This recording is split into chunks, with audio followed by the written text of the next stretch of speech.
There is a map of the Great Lakes that almost no one is allowed to see in person. On it are islands you can photograph from a passing boat, islands you can circle in a kayak until your arms give out, islands close enough to shore that you could shout toward them and almost expect an answer, and every single one of them is forbidden, not by legend, not by rumor, by federal order, by wilderness law, by the signatures of presidents who have been dead for a century. On some of these islands, the penalty for stepping ashore is a fine. On one of them, the ground itself may still be carrying the remains of the day the United States military used it for target practice. The question stamped across this story is a simple one. What actually happens on the islands you can never visit? The answer is stranger and darker than the silence around them suggests. And it begins with the strange truth that some of these places have been sealed off for longer than your grandparents have been alive. Most people who grow up on these lakes never learn that the Forbidden Islands even exist. They sail past them on the way to somewhere else. They see a low green shape in the distance and assume it is just another park or private property or a place not worth the trip. They never find out that the law itself is standing on that shore, telling them to keep away. There are far more of these islands than you would ever guess, and the reasons they are sealed range from the quietly beautiful to the genuinely disturbing. We are going to work our way through them, lake by lake, closed door by closed door, until we reach the one that was bombed. We tend to think of wilderness as something enormous, a mountain range, a forest that swallows you whole, a place so vast that getting lost is the real danger. But some of the most strictly protected wilderness in the entire United States is small enough to walk across in just a few minutes. You simply are not permitted to take those steps. Scattered across Lakes Michigan and Huron sits a place called the Michigan Islands National Wildlife Refuge. 9 islands, 705 acres in total. Names that most people have never heard spoken aloud. Gull Island, Pismire Island, Hat Island, Shoe Island, Scarecrow Island. According to the United States Fish and Wildlife Service, the refuge was established in 1947 as a breeding ground for migratory birds, and from that year forward, the public was shut out. The agency's reasoning is blunt. The islands are closed to protect sensitive colonial nesting waterbirds and a federally threatened plant species that grows almost nowhere else. These are not empty rocks. On Gull Island, there was once a small fishing village, log shanties, wigwams, evidence that for centuries, long before any refuge existed, people lived and worked on these shores. At least 6 of the 9 islands are believed to have been used by indigenous people, with historic and prehistoric sites that have never been fully studied. Hat Island holds one of the largest colonies of Caspian terns anywhere in Lake Michigan. On some of these islands, the birds have reshaped the land in ways that are hard to look at. Stands of dead, green ash trees rise from the interior. Their death has been blamed in part on the sheer number of cormorants that roost there. And on Scarecrow Island, the protection runs even deeper. In the year 2000, it was folded into the Thunder Bay National Marine Sanctuary, stacking federal protection on top of federal protection. And 3 of these islands carry an even higher level of protection. Pismire, Shoe, and Scarecrow are designated wilderness. They belong to the National Wilderness Preservation System, and they rank among the smallest wilderness units in the entire country. The official language is almost poetic. These lands are meant to remain untrammeled, natural, undeveloped, a place that offers solitude. But there is a quiet irony buried in that word, solitude, because here, the solitude is enforced. The Fish and Wildlife Service states plainly that visitation is prohibited on every island in the refuge. The only exceptions are a special use permit or a genuine maritime emergency. In other words, you are welcome to set foot there only if you are in danger of dying. It is a strange kind of welcome. The door opens only for an emergency and closes again the moment the danger is past. And if 1947 sounds like a long time to keep people away, there is a pair of islands not far to the west that has been sealed off for far, far longer. About 1 mile off the Door County Peninsula of Wisconsin lie two small pieces of limestone: Gravel Island, Spider Island. Together they cover roughly 27 acres. Gravel is barely 4 acres of exposed rock. Spider is around 23, and the order that closed them is older than almost anyone alive today. On the 9th of January in the year 1913, a federal executive order set these islands aside. The intent, in the words of the Fish and Wildlife Service, was to preserve breeding habitat for colonial nesting birds, herring gulls, double-crested cormorants, and Caspian terns, which once formed what was historically the largest colony of its kind in the entire Great Lakes region. The threat back then was simple and human: egg harvesting, disturbance, people stripping the nests faster than the birds could recover, so the government drew a line around them. The islands also sit among hazardous shoals that have torn open boats for generations. Between the law that forbids landing and the rocks that punish anyone who tries, almost no one ever sets foot there. The result is a kind of perfect isolation, and for more than a century, that line has held. Then, in 1970, Congress went further still. A law folded Gravel, Spider, and a third island called Hog into a single protected zone. The Wisconsin Islands Wilderness, 29 acres, one of the smallest designated wilderness areas in the United States, and, like its neighbors, completely closed to the public. Think carefully about what that actually means. There are corners of these lakes that have been legally off limits to ordinary Americans since before the First World War, since before most American women could vote, since the Titanic had been resting on the floor of the Atlantic for less than a single year. The birds have had these islands entirely to themselves for over 100 years, and the government has spent that century making sure it stays that way.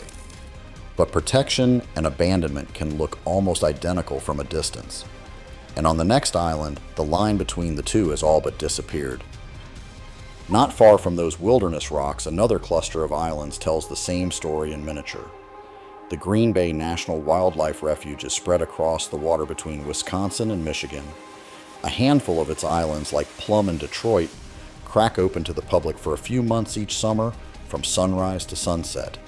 But the rest stay shut, closed, in the words of the Fish and Wildlife Service, for the protection of colonial nesting birds and other species. And one island in that refuge has earned a reputation far darker than all the others. There is a passage at the top of Lake Michigan that sailors named for what it took from them. The French called it Porte des Morts, the Door of the Dead. In English, it became known simply as Death's Door. It is a narrow, violent stretch of water between the tip of the Door County Peninsula and Washington Island, and for generations, it earned every letter of that name. Hidden reefs, sudden storms that rose out of calm afternoons, currents that turned routine crossings into shipwrecks, and shipwrecks into funerals. This was a stretch of water that once swallowed ships by the dozen. The life-saving crews who worked it had a grim and unending job, guiding vessels through when they could, and recovering what was left when they could not. To guide vessels through that gauntlet, a lighthouse was lit in 1858 on a small rock called Pilot Island. It was built from cream-colored brick brought up from Milwaukee. A 2-story dwelling with a tower rising straight through the roof, crowned by a cast-iron lantern room and a Fresnel lens. For decades, keepers and their families lived there. They kept the light burning through the worst the lake could offer. They answered the fog with a bell and later with a steam whistle. They survived a place that did everything in its power to push them off. And then, one by one, the people left. The light was eventually automated. The keepers were no longer needed. And Pilot Island was handed over to something else entirely. Today, The island belongs to the United States Fish and Wildlife Service, and it has become one of the most unsettling places on all 5 Great Lakes. The lighthouse still stands. The old brick fog signal building still stands. But almost nothing else does, because the island has been claimed, not by people, by birds. By some counts, more than 8,000 cormorants descend on Pilot Island between early May and late September every year, and they have killed it. Their waste is so acidic and so relentless that it has poisoned the very ground. The trees are dead. Bare gray skeletons stand where a living forest used to be. The earth beneath them has turned white. The smell, by every account of those who have come close, is overwhelming. Consider the scale of what these birds do. A single cormorant can eat well over a pound of fish in a day. Multiply that by 8,000 birds across a season that runs nearly 5 months, and the island becomes the center of a feeding operation that consumes more than 1 million pounds of fish. By some estimates, that is roughly 80 million fish pulled from the surrounding water in a single migratory stay. A historic lighthouse, once a symbol of rescue and safe passage, now sits at the dead center of what looks like a graveyard for an entire landscape, and you are not allowed anywhere near it. The grounds are closed. The keeper's quarters are closed. The tower is closed. A small group of preservationists has fought for limited access, simply to keep the building from collapsing into the lake before it can be saved. They work against the clock and against the birds every single season. Every year the cormorants return. Every year the structure decays a little further. And every year the rest of us are kept on the far side of the water, left only to imagine what it must be like to stand in the middle of that white, lifeless ground. But for the ordinary visitor, Pilot Island remains exactly what its passage always promised: a door you do not open. It is tempting to believe this is the strangest thing the Great Lakes are hiding. It is not. Because to the south, on Lake Erie, there is an island that was once run by gangsters. At the very bottom of Lake Erie, closer to the coast of Ohio than to most of Canada, sits the southernmost piece of land in the entire country of Canada, Middle Island. Its southern shore lies less than 500 feet from the maritime border with the United States. To put that in perspective, the distance from this little island to the northern tip of Canada is nearly 2,900 miles. You could stand on Middle Island's beach and look across the water at another nation. But you will not be standing on that beach, because Middle Island today is a conservation area inside Point Pelee National Park. There are no homes on it, no residents. The entire island is protected and access is restricted. It once had a lighthouse of its own, built in 1872. It fell out of use by 1918, and the tower later burned, leaving only a stone foundation behind. For years, the island passed between private American owners, despite sitting firmly inside Canadian waters. It was finally purchased by the Nature Conservancy of Canada in 1999 and handed over to the National Park System in the year 2000. It was not always this quiet. A century ago, Middle Island was one of the most notorious destinations on the lake. During American Prohibition, when alcohol was banned in the United States but remained legal in Canada, this small island became a doorway for liquor and for everyone chasing it. According to Canadian Geographic, Middle Island became a way station for rum runners, a place to move Canadian whiskey toward thirsty American customers waiting across the border. And it was not only smuggling. There was a casino, a 7-room hotel, and an airstrip described almost unbelievably as one that began and ended in the water, built for seaplanes setting down on the lake. Reporting on the island ties its glory days to a gambling boss out of Toledo. Thousands of people are said to have passed through during the years the clubhouse was operating. Today, all of it is rubble. The casino is gone. The hotel is a shadow crumbling in the trees. The airstrip is overgrown and forgotten, and the gangsters have been replaced by a new occupying force, cormorants. By some counts, as many as 25,000 birds in a single year. Reporting in Maclean's magazine captured the strangeness of the place perfectly. On a rough day, the easiest way to reach Canada's southernmost point is actually from the American side, and any visitor who sneaks ashore should not expect a warm welcome from their northern neighbor. They are far more likely to meet thousands of cormorants, or the hunters hired to kill them. Which brings us to the part of Middle Island's story that still divides people today. Because something had to be done about the birds, and what was done is difficult to hear.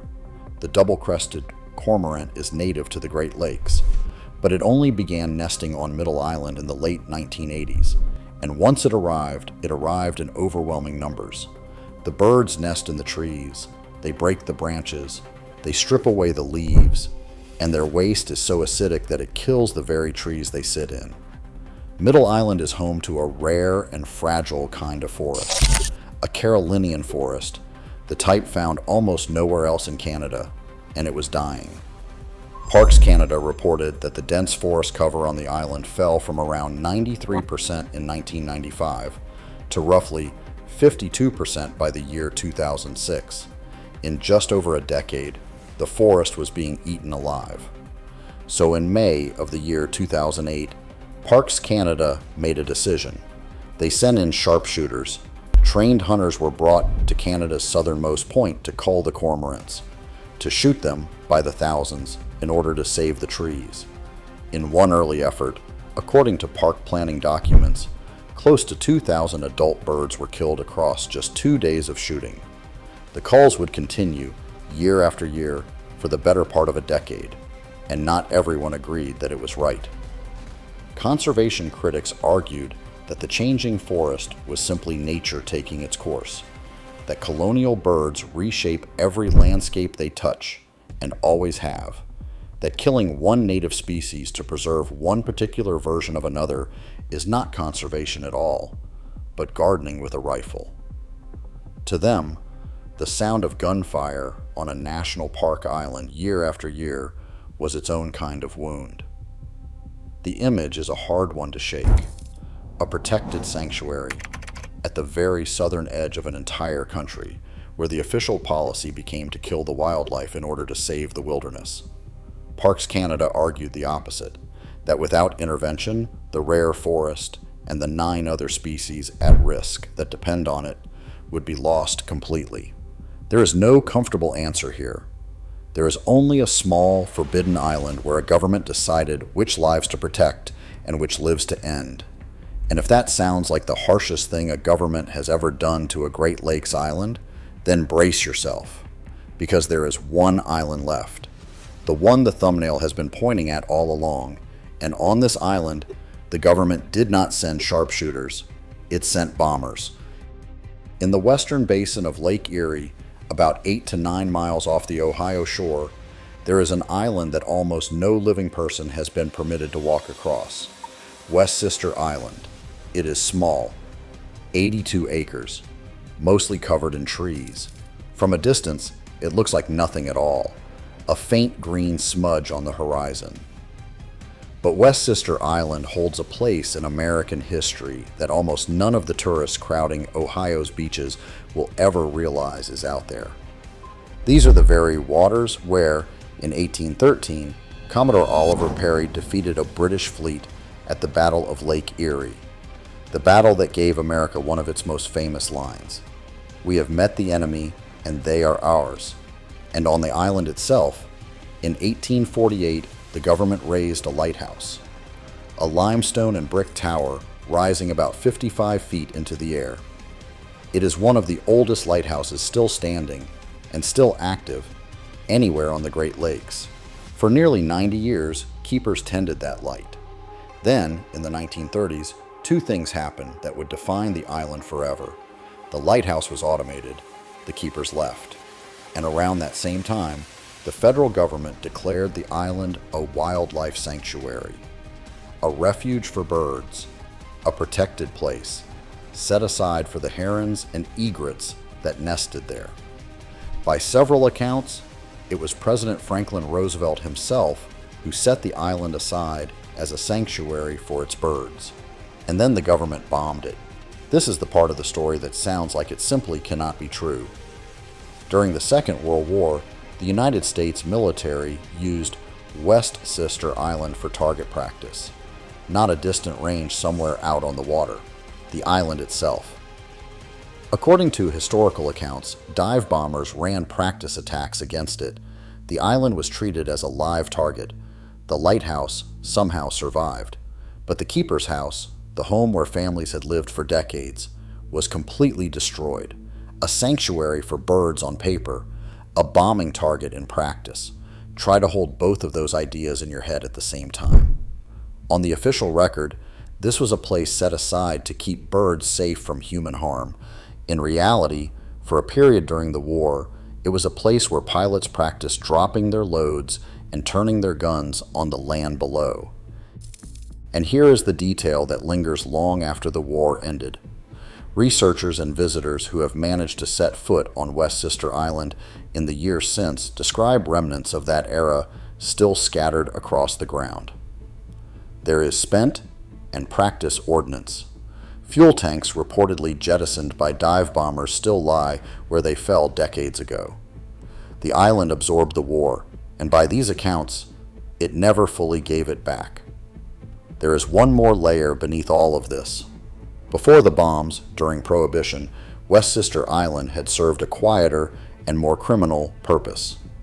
Its isolation made it useful cover for rum runners crossing the lake, a hiding spot, a blind corner of the water where the authorities could not easily watch. So within the span of a single human lifetime, this one small island was a lighthouse station, a smuggler's shadow, and a military target. And then it became something else, something almost untouchable. In 1975, the government designated 77 acres of West Sister Island as wilderness.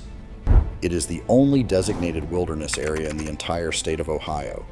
The remaining few acres around the lighthouse belong to the United States Coast Guard, and the whole island was sealed. The Fish and Wildlife Service states that West Sister Island is closed to all access. The reason is what lives there now. West Sister hosts the largest nesting colony of wading birds anywhere in the United States waters of the Great Lakes: great blue herons, great egrets, black-crowned night herons, double-crested cormorants, tens of thousands of birds packed onto 82 acres.